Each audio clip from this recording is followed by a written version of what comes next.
हाँ जी दोस्तों, नमस्कार। स्वागत है आप सभी के स्टडी हंगर्स पर। सब्सक्राइब करें स्टडी हंगर्स को और पास में ही लेके बेल आइकन को दबाएं, जिससे आने वाले लेटेस्ट वीडियो के अपडेट आप सभी को मिलते रहें। तो चलिए दोस्तों, आज के इस वीडियो में हम आपसे डिस्कस कर रहे हैं क्लास 6 की ज्योग्राफी का। यह हमारा 5th नंबर का चैप्टर है, जिसका नाम है पृथ्वी के प्रमुख परिमंडल, जिसमें हम जानेंगे कि पृथ्वी के हमारे कौन कौन से परिमंडल हैं, उनको हम विथ डिटेल के साथ आपसे डिस्कस करेंगे। तो चलिए स्टार्ट करते हैं चैप्टर को।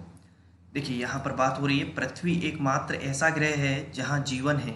मानव यहाँ जीवित रह सकता है क्योंकि जीवन के लिए आवश्यक तत्व भूमि, जल तथा हवा पृथ्वी पर मौजूद हैं। यानी कि व्यक्ति के जो जीवन के लिए जो संसाधनों की आवश्यकता होती है, जिन चीज़ों की, जिन तत्वों की आवश्यकता होती है, वो हमारी पृथ्वी पर क्या है, मौजूद हैं। बात कर रहे हैं कि पृथ्वी की सतह ऐसी है जिसमें पर्यावरण के तीन महत्वपूर्ण घटक बताए हैं उन्होंने, जो आपस में मिलते हैं। कौन कौन से हैं तथा एक दूसरे को क्या करते हैं, तीनों घटक प्रभावित करते हैं। पृथ्वी का ठोस भाग जिस पर हम रहते हैं उसे भूमंडल कहते हैं। तो एक तो घटक हमें ये मिल गया, भूमंडल। गैस की परतें जो पृथ्वी को चारों ओर से घेरती हैं उसे वायुमंडल कहते हैं। तो दूसरा घटक मिला हमें वायुमंडल, जहाँ पर वायुमंडल में क्या क्या मिलेंगी, हमें कौन कौन सी गैसें मिलेंगी, तो ऑक्सीजन, नाइट्रोजन, कार्बन डाइऑक्साइड तथा दूसरी गैसें पाई जाती हैं। पृथ्वी के बहुत बड़े भाग पर जल पाया जाता है, जिसे जलमंडल कहा जाता है। तो तीसरा घटक हो गया हमारा जलमंडल। और जलमंडल में क्या सभी आ जाएंगी चीज़ें, तो जल की सभी अवस्थाएं जैसे कि बर्फ, जल और जलवाष्प सम्मिलित हैं। तो कहा जा रहा है कि हमारी पृथ्वी पर तीन ऐसे घटक हैं जो आपस में एक दूसरे को क्या करते हैं, प्रभावित करते हैं। तो कौन कौन से हो गए, भूमंडल हो गया, वायुमंडल हो गया और जलमंडल हो गया। बात हो रही है कि जीव मंडल एक सीमित क्षेत्र है जहां स्थल, जल और हवा एक साथ मिलते हैं, जहां सभी प्रकार के जीवन पाए जाते हैं। तो जिसे नाम क्या दे दिया, पूरा का पूरा जीव मंडल नाम दे दिया। एक ऐसा क्षेत्र है जहां पर स्थल, जल और हवा एक साथ मिलते हैं, जहां सभी प्रकार के जीवन पाए जाते हैं। ठीक है, यहाँ पर ये कुछ दिया हुआ है कि शब्दों की उत्पत्ति, तो देख लेते हैं एक नज़र। ग्रीक भाषा में लीथास का अर्थ है पत्थर और एटमास का अर्थ है बाष्प, ह्यूडर का अर्थ है जल, बायोस का अर्थ है जीवन। ठीक है, तो ये याद रखें, कई बार परीक्षा में हो सकता है कि आपसे पूछ लिया जाए कि लीथास का अर्थ ग्रीक भाषा में क्या है, तो पत्थर होता है, एटमास का अर्थ है बाष्प और ह्यूडर का अर्थ है जल और बायोस का अर्थ है जीवन। अब हम डिटेल में ये तीनों जो घटक थे उनको हम डिटेल में डिस्कस करेंगे। तो सबसे पहले हम डिस्कस कर रहे हैं भूमंडल कि भूमंडल क्या है। पृथ्वी के ठोस भाग को भूमंडल कहा जाता है। जो पृथ्वी का हमारा ठोस भाग है उसे क्या कहते हैं, हम भूमंडल कहते हैं। यह भूपर्पटी की चट्टानों तथा मिट्टी की पतली परतों का बना होता है, जिसमें जीवों के लिए पोषक तत्व पाए जाते हैं। पृथ्वी की सतह को दो मुख्य भागों में बांटा जा सकता है। उन्होंने कह दिया कि ये हमारी जो पृथ्वी है इसको क्या कर सकते हैं, हम दो मुख्य भागों में बांट सकते हैं। बड़े स्थलीय भागों को महाद्वीपों के नाम से जाना जाता है तथा बड़े जलाशयों को महासागरीय बेसन के नाम से जाना जाता है। विश्व के सभी महासागर आपस में एक दूसरे से जुड़े हुए हैं। उन्होंने कह दिया कि हमारी पृथ्वी पर दो चीज़ें हैं। क्या चीज़ें हैं कि एक तो ऐसा भाग है जो कि स्थल है, यानी कि लैंड्स है, ठीक है, और दूसरा कैसा है, उन्होंने कह दिया जल है, यानी कि वाटर है। तो दो चीज़ें हमारी पृथ्वी पर क्या है, उपलब्ध हैं। समुद्री जल का तल सभी जगह क्या होता है, समान होता है।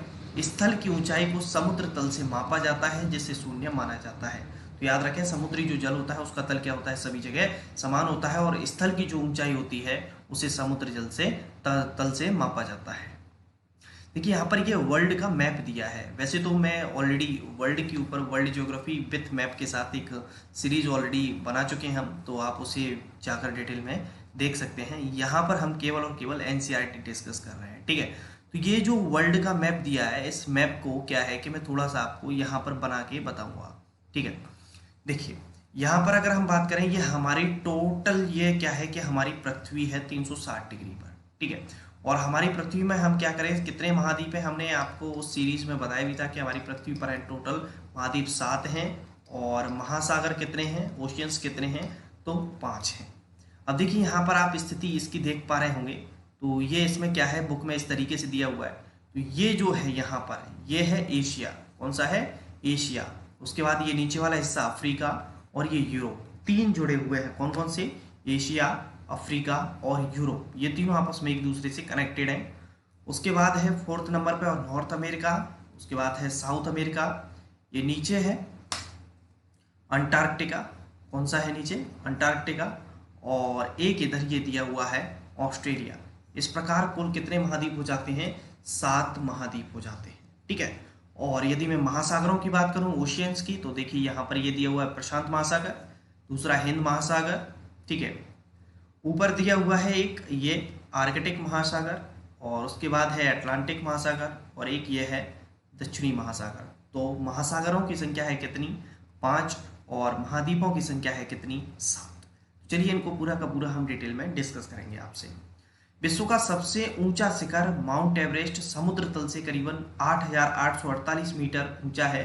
प्रेजेंट में जो लंबाई आती है 8,850 मीटर भी इसे कई जगह लिखा होता है। ठीक है। विश्व का सबसे गहरा भाग प्रशांत महासागर का मैरियाना ट्रेंच है, मैरियाना गर्त, जिसकी गहराई है 11,022 मीटर। यानी कि अगर हम बात करें कि हमारे सबसे समुद्र तल का सबसे गहरी जगह और हमारी पृथ्वी का सबसे ऊपर का स्थल, इन दोनों में जो डिफरेंस है लगभग 20 किलोमीटर का है। यानी कि पृथ्वी का सबसे अंतिम गहरा बिंदु और पृथ्वी का सबसे ऊंचा अंतिम बिंदु, इन दोनों के बीच में जो डिफरेंस है करीबन कितना है? 20 किलोमीटर है। ठीक है। अब हम डिटेल में डिस्कस करेंगे महाद्वीपों को एक से एक, और इसके ऊपर हम बार बार मैं आपसे कह रहा हूँ कि इसके ऊपर मैं विथ ज्योग्राफी के साथ, विथ मैप के साथ पूरा का पूरा डिटेल में बना चुका हूँ, तो आप उसे जाकर देख सकते हैं, वहां से आपको बहुत अच्छे से आसानी से समझ आ जाएगा। महाद्वीप, तो महाद्वीप क्या है? पृथ्वी पर 7 प्रमुख महाद्वीप हैं। ये विस्तृत जल राशि के द्वारा एक दूसरे से अलग हैं। ये क्या है कि वाटर के द्वारा एक दूसरे से अलग अलग हो रहे हैं। ये महाद्वीप कौन कौन से हैं? तो एशिया, यूरोप, अफ्रीका, उत्तरी अमेरिका, दक्षिणी अमेरिका, ऑस्ट्रेलिया और अंटार्कटिका। तो ये 7 महाद्वीपों के नाम हैं। कह रहे हैं कि स्थल का बहुत बड़ा भाग उत्तरी गोलार्ध में पाया जाता है। ठीक है, उत्तरी गोलार्ध में पाया जाता है। गोलार्ध क्या वर्ड होता है? तो इसके लिए तो हम डिटेल में अगर हम बात करें तो बात कर चुके हैं। इससे आगे वाले जो चैप्टर हमने डिस्कस किए थे पीछे, उनको आप देख सकते हैं। ठीक है। तो ये हमारी पृथ्वी और हमारी पृथ्वी के 0 डिग्री बीच में से जो रेखा जाती है, जिसे हम कहते हैं इक्वेटर कहते हैं। ठीक है, जिसे हम विषुवत रेखा के या भूमध्य रेखा के नाम से भी जानते हैं। तो ये जो काल्पनिक रेखा है 0 डिग्री, ये क्या करती है? हमारी पृथ्वी को 2 भागों में विभाजित कर देती है। एक तो ये ऊपर वाला हिस्सा हो गया, और क्या है, एक ये नीचे वाला हिस्सा हो गया। ऊपर वाला जो हिस्सा है वह कहलाएगा उत्तरी गोलार्ध। कौन सा कहलाता है? उत्तरी गोलार्ध। ये जो हिस्सा है ये कहलाएगा उत्तरी गोलार्ध।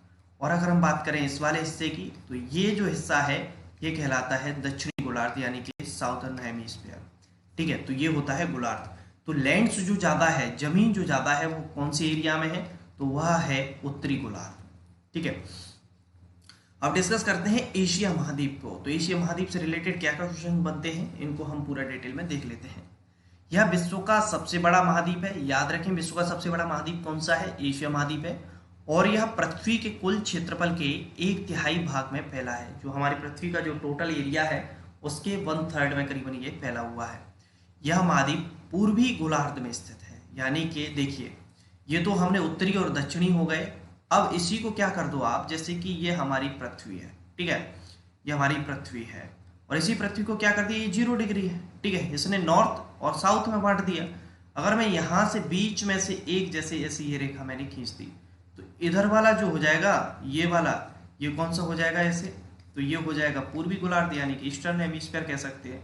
और इसे आप कौन सा कह सकते हैं? दक्षिणी गोलार्ध कह सकते, वो सॉरी पश्चिमी गोलार्ध कहते हैं। ठीक है, तो इस प्रकार से दिशाओं के अकॉर्डिंग आपको याद रखना है। तो क्या कह रहे हैं कि यह महाद्वीप पूर्वी गोलार्ध में स्थित है। यानी कि इसकी जो स्थिति है वो कहाँ पर है? करीबन यहाँ पर है, पूर्वी गोलार्ध में है। और कर्क रेखा इस महाद्वीप से होकर गुजरती है, और एशिया के पश्चिम में यूराल पर्वत है, जो इस यूरोप से क्या करता है? अलग करता है। तो जो कर्क रेखा है, यानी कि 23.5 डिग्री पर जो रेखा है, जिसे ट्रॉपिक ऑफ कैंसर कहते हैं, वो क्या है? इस महाद्वीप के बीच से होकर गुजरती है। और कह रहे हैं कि जो एशिया महाद्वीप है उसके पश्चिम में यूराल पर्वत है। एशिया महाद्वीप के, मान के चलिए एशिया महाद्वीप है, और एशिया महाद्वीप के क्या है? पश्चिम में वेस्ट साइड क्या है? यूराल पर्वत है, जो कि क्या करता है? ये माउंटेन क्या कर रहा है? इसे यूरोप से अलग करता है। याद रखें, एशिया महाद्वीप को यूरोप से कौन सा पर्वत अलग करता है? तो यूराल पर्वत अलग करता है। यूरोप एवं एशिया के संयुक्त भाग को यूरेशिया यानी कि यूरोप प्लस एशिया कहा जाता है। तो यदि मैं आपसे बात करूं तो रसिया जो है, जो रूस है ना, वो बहुत बड़ा भाग है, जो बहुत बड़ा भाग है। करीबन इसकी बात करें, करीबन 70% एरिया जो आता है वो कौन सी में आता है? एशिया में आता है, और करीबन 30% जो आता है वह यूरोप में आता है। तो यूरोप प्लस एशिया मिलकर क्या बन जाता है? यूरेशिया बन जाता है। ठीक है, इसे आप याद रखें। चलिए अब हम बात कर रहे हैं किसकी? यूरोप महाद्वीप की। एशिया से बहुत छोटा है और यह महाद्वीप एशिया के पश्चिम में स्थित है। कौन सी साइड स्थित है? एशिया के पश्चिम में। हालांकि पश्चिम ना कहते हुए अगर इसकी स्थिति थोड़ा सा आप नॉर्थ वाली, ये वाली स्थिति कहोगे, जैसे ये एशिया है तो करीबन स्थिति जो बनती है वो ये वाली बनती है, यानी कि ये नॉर्थ और ये वेस्ट, नॉर्थ वेस्ट वाली स्थिति बनती है। जैसे कि ऊपर आप इसमें देख पाए तो देखिए यहाँ पर ये एशिया है और ये है यूरोप, तो ये यहाँ से आपको स्थिति क्लियर दिख रही है। ठीक है, यह एशिया के क्या कह रहे हैं? पश्चिम में स्थित है और आर्कटिक वृत्त इससे होकर गुजरता है। तो आर्कटिक वृत्त के बारे में यदि हम बात करें तो देखिए, एक बार और समझा देता हूँ आपको। वैसे पिछले चैप्टरों में मैं इनको डिस्कस कर चुका हूँ। ये हमारी पृथ्वी है, ठीक है, और हमारी पृथ्वी के 0 डिग्री से जो लाइन जाती है उसे हम क्या कहते हैं? भूमध्य रेखा या विषुवत रेखा।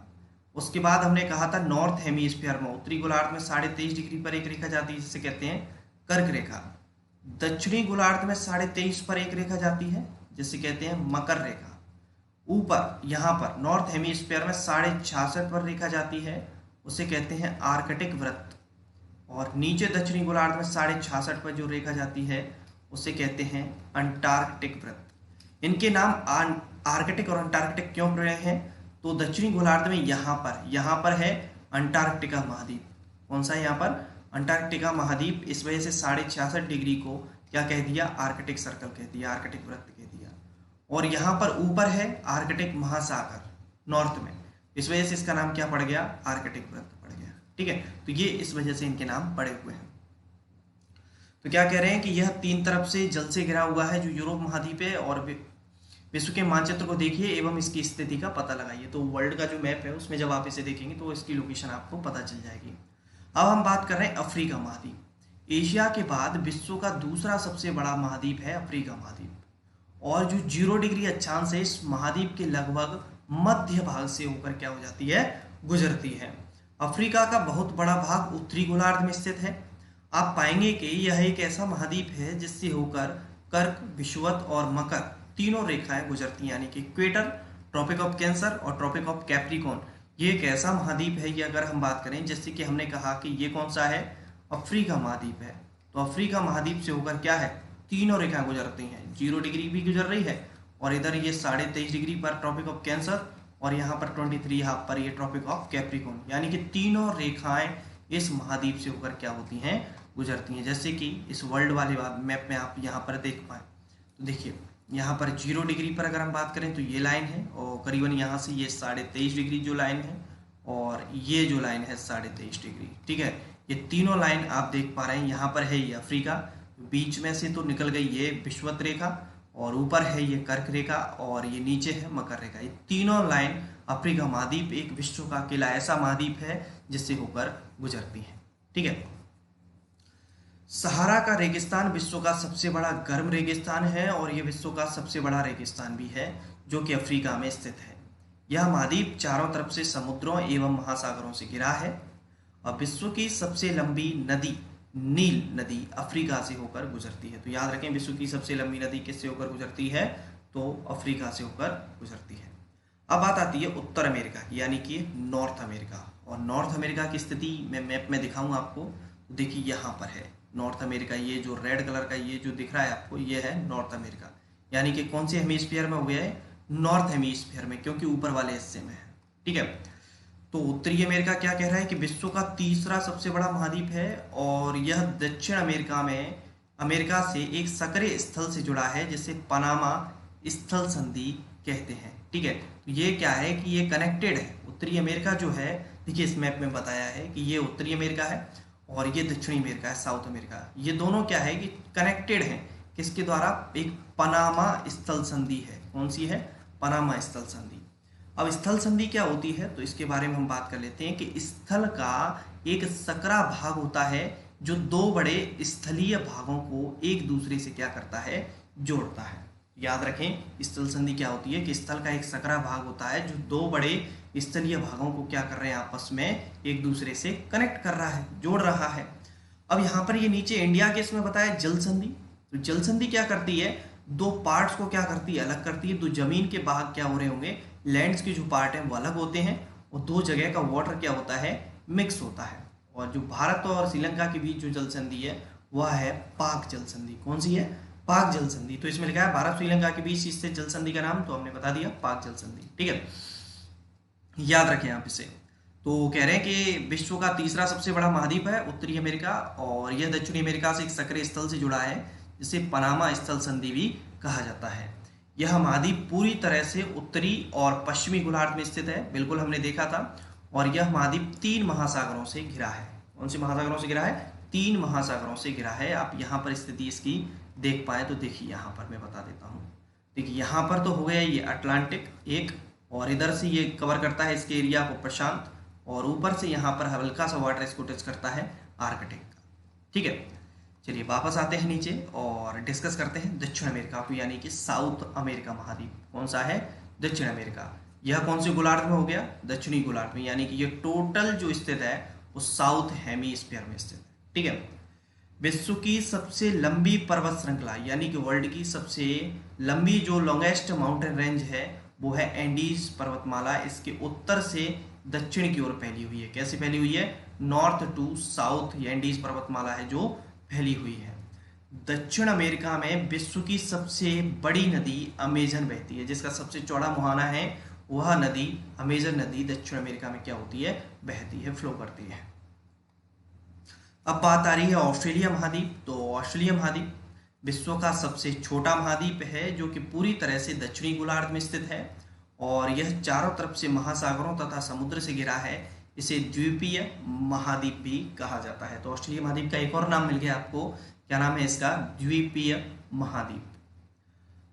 अब आता है अंटार्कटिका महाद्वीप सबसे लास्ट में। यह एक बहुत बड़ा महाद्वीप है जो कि दक्षिणी गोलार्ध में स्थित है, साउथ हेमीस्फीयर में। आपने देखा था यहाँ पर, देखिए दक्षिणी गोलार्ध का जो सबसे निचला हिस्सा है ये व्हाइट कलर से जो दिया है अंटार्कटिका महाद्वीप है।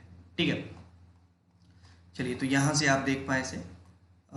अंटार्कटिका महाद्वीप एक बड़ा महाद्वीप है जो कि दक्षिणी गोलार्ध में स्थित है। दक्षिण ध्रुव इस महाद्वीप के मध्य में स्थित है। जो साउथ पोल है वो इस महाद्वीप के मिड में सिचुएटेड है और चूंकि यह दक्षिण ध्रुव क्षेत्र में स्थित है इसलिए यह हमेशा मोटी बर्फ की परतों से ढका रहता है। यह किसी भी प्रकार का स्थायी मानव निवास नहीं करता है क्योंकि टेम्परेचर ही करीब -70 डिग्री सेल्सियस और इससे नीचे ही रहता है। बहुत से देशों के शोध केंद्र यहाँ पर लगे हैं, तो रिसर्च सेंटर यानी कि लैब लगा दी हैं सभी ने, तो जिसमें भारत की भी लैब लगी हुई है। जिसमें भारत की लैब के नाम दिए हैं कौन कौन सी? तो मैत्री है और एक दक्षिण गंगोत्री है। ठीक है, तो अभी तो हमने पूरा का पूरा बात की थी लैंड्स वाले एरिया के बारे में। किससे? लैंड्स वाला एरिया, जिसे कहते हैं क्या? महाद्वीप। अब बात आती है वाटर वाला एरिया। वाटर के को क्या कहेंगे? तो कहेंगे महासागर। तो अब हम डिस्कस करेंगे किसको? महासागर को, यानी कि जलमंडल को। तो जलमंडल में देखिए बात कर रहे हैं कि पृथ्वी को नीला ग्रह कहा जाता है। पृथ्वी का 71% भाग जल है और 29% भाग कैसा है? स्थल है। तो पानी कितने पर है पृथ्वी के? टोटल 100% में से अगर हम बात करें, 100 में से करीबन 71% पर क्या है? वाटर है और 29% पर क्या है?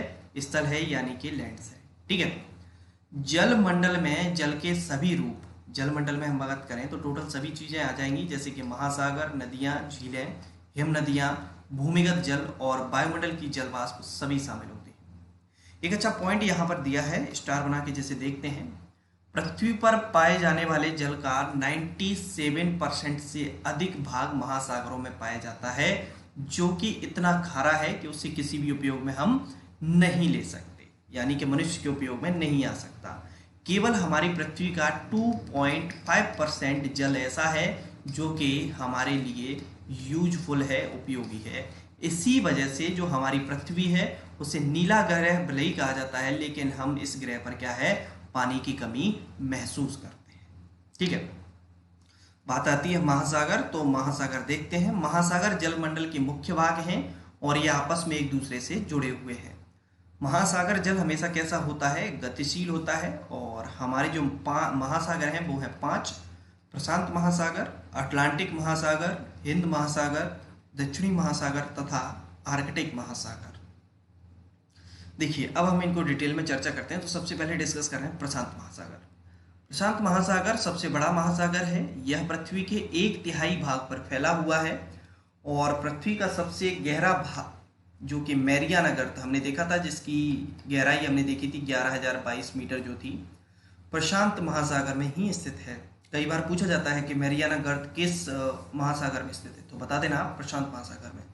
प्रशांत महासागर लगभग वृत्ताकार है जो कि एशिया, ऑस्ट्रेलिया, उत्तर एवं दक्षिणी अमेरिका इसके चारों ओर क्या है, स्थित हैं। तो प्रशांत महासागर की जो अगर कई बार क्या है आकृति पूछ ले तो बता दें कैसी है, वृत्ताकार है। ठीक है, अगला है अटलांटिक महासागर। अटलांटिक महासागर की बात करें तो विश्व का दूसरा सबसे बड़ा महासागर है और यह अंग्रेजी के एस अक्षर के आकार का है। कैसा है, अंग्रेजी के एस अक्षर के आकार का है।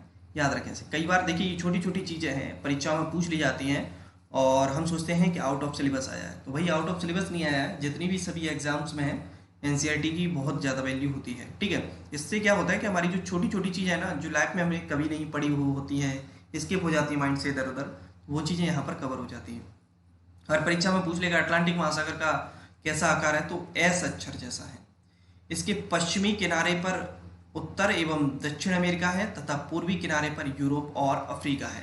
क्योंकि क्या है कि ये जैसे अगर मैं बात करूं नॉर्थ अमेरिका और यह साउथ अमेरिका और ये बीच में जो है वो है अटलांटिक महासागर। ठीक है, और यहाँ पर आ जाता है यूरोप और ये आ जाता है यहाँ पर अफ्रीका। तो ये इसने ये जो स्थिति बताई है वो इस प्रकार से इन दोनों के और इन दोनों के बीच में है अटलांटिक महासागर। ठीक है, अगर हम बात करें व्यापार की दृष्टि से कैसा महासागर है, जो अटलांटिक महासागर है बहुत ही व्यस्त महासागर है। ठीक है, अब बात आती है हिंद महासागर। हिंद महासागर एक ऐसा महासागर है जिसका नाम किसी देश के नाम पर यानी भारत के नाम पर पड़ा है और यह महासागर लगभग त्रिभुजाकार है। तो इसकी आकृति जो बता दी वो कैसी बता दी, त्रिभुजाकार। इसके उत्तर में क्या है, एशिया है, पश्चिम में अफ्रीका है और पूर्व में क्या है, ऑस्ट्रेलिया स्थित है। अगला हम बात करते हैं दक्षिणी महासागर यानी कि साउथ ओशियन।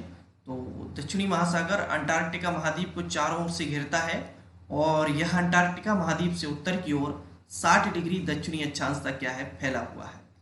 और लास्ट आता है आर्कटिक महासागर।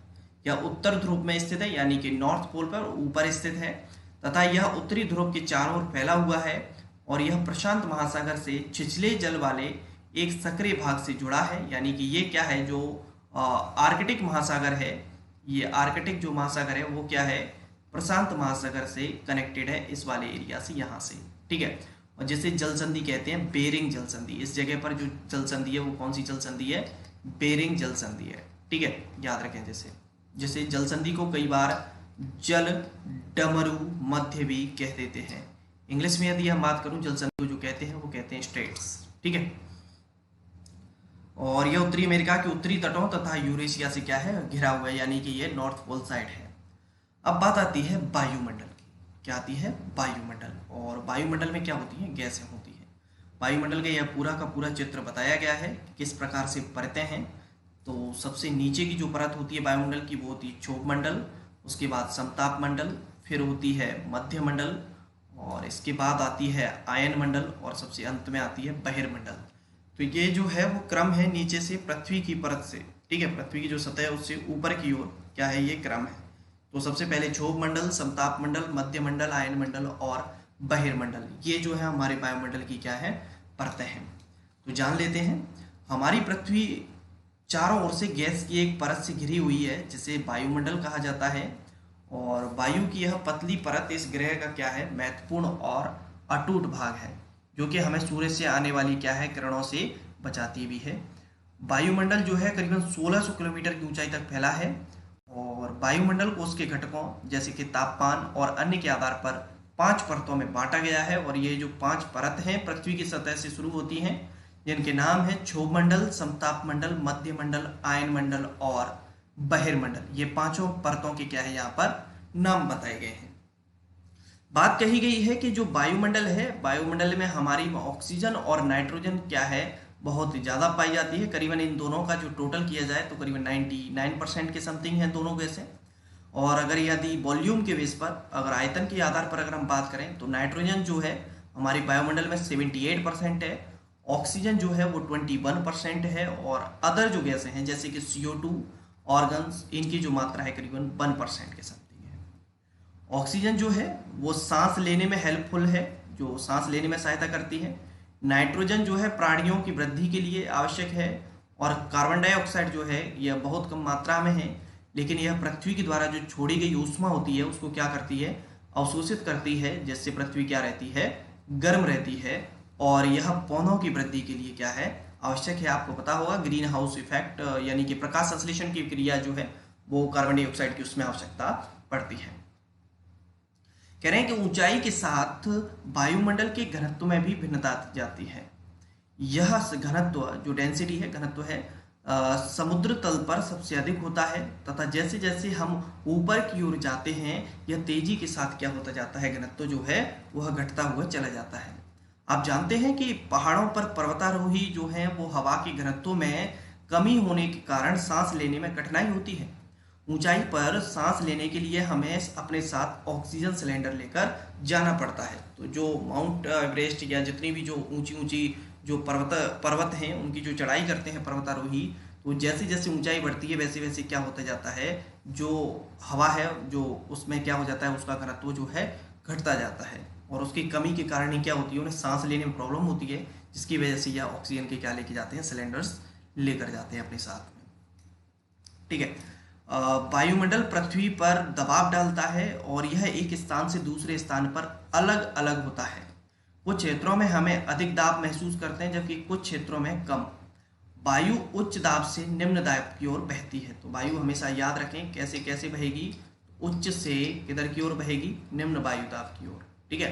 गतिशील वायु को पवन कहा जाता है। जो वायु है वो गति जो करती है, मोशन में रहती है, उसे क्या कहते हैं, पवन कहा जाता है। आगे चल के आप पढ़ेंगे, पवनों के कई प्रकार पढ़ेंगे, लू जो होती है, पछुआ पवनें, व्यापारिक पवनें, तमाम प्रकार की पवनें हैं, उनको डिस्कस करेंगे आगे।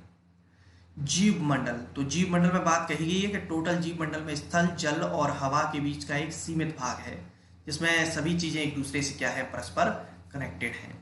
तो जीव मंडल के प्राणियों को क्या है, मुख्यतः दो भागों में, एक है जंतु जगत और एक है पादप जगत, इन दोनों में क्या किया जा सकता है, विभक्त किया जा सकता है।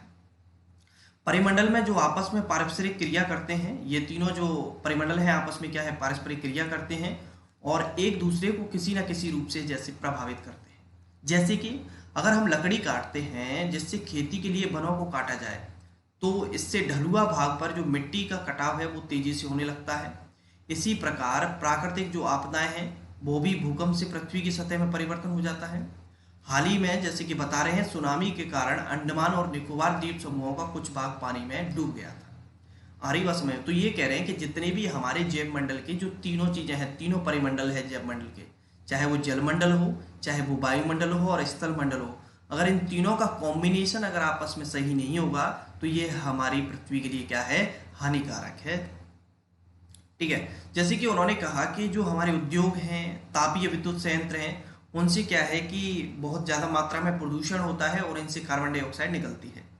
लेकिन कार्बन डाइऑक्साइड की मात्रा में वृद्धि के कारण क्या हो जाती है, हमारे पृथ्वी पर तापमान में वृद्धि हो रही है, टेम्परेचर इंक्रीज हो रहा है, जिससे जो भूमंडलीय तापमान है वो क्या हो रहा है, इंक्रीज होता जा रहा है। और ये इससे क्या हो रहा है, ये तमाम प्रकार की प्रॉब्लम्स क्रिएट हो रही हैं।